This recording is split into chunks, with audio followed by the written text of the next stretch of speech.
Sunday ആയിട്ട് സിനിമയ്ക്ക് പോയാലോ? ഇന്നലെയാട്ടോ ഞാൻ ഫോണില് എക്കോ മൂവി കണ്ടത്. എന്നാ കിടിലൻ പടാലേ. അത് കണ്ടതിന് ശേഷം ഞാൻ വിചാരിച്ചു എന്ത് കണ്ട് ഞാൻ ആ പടം തിയേറ്ററിൽ പോയി കണ്ടില്ല എന്ന്. എന്നാ പിന്നെ ഇപ്പൊ അത്യാവശ്യം റേറ്റിംഗ് ഉള്ള പടം അല്ലേ, സർവമായ, അത് കാണാൻ പോവാന്ന് വിചാരിച്ചു. ഞാനും എന്റെ ഫ്രണ്ടും ആട്ടോ ഇന്ന് ഈ പടം കാണാൻ പോകുന്നത്. സാധാരണ എന്റെ ഫിലിം പാർട്ട്ണർ അമ്മയാണ്. അമ്മ ഇപ്രാവശ്യം ഭയങ്കര ബിസി ആയതുകൊണ്ട് എന്റെ കൂടെ വന്നില്ല. അപ്പോൾ ദേ ഞങ്ങൾ മൂവി തുടങ്ങി. അത്യാവശ്യം നല്ല മൂവിയാട്ടോ. ഈ മൂവിയുടെ ഇടയിൽ ഒരു വണ്ടി പാസ് ചെയ്യുന്ന സീനില്ലേ, എന്റെ പൊന്നി, എന്തായാലും അത് ഞെട്ടിത്തെറിച്ചു പോയി. ചിലരുടെയൊക്കെ കമന്റ് കണ്ടിട്ട് കയ്യിലിരുന്ന പോപ്കോൺ വരെ തെറിച്ചു ചെയ്യുന്നു, അത്രയും സെറ്റ്. എന്തായാലും സിനിമ മൊത്തത്തില് ഞങ്ങൾക്ക് എല്ലാവർക്കും തന്നെ ഇഷ്ടപ്പെട്ടു, അടിപൊളിയാണ്.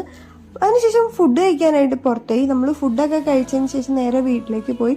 ഇന്നത്തെ ദിവസം അങ്ങനെ അങ്ങോട്ട് തീർന്നു. ഇനി നാളെ എനിക്കിട്ട് വർക്കിന് പോകണല്ലോ എന്ന് ആലോചിക്കുമ്പോൾ അയ്യോ, ആഴ്ചയിൽ ഒരു 2-3 സൺഡേ ഉണ്ടായിരുന്നെങ്കിൽ എന്ന് ആഗ്രഹിച്ചു പോകും. അപ്പൊ ഇത്രയുള്ളൂ ഫ്രണ്ട്സ്, ബൈ.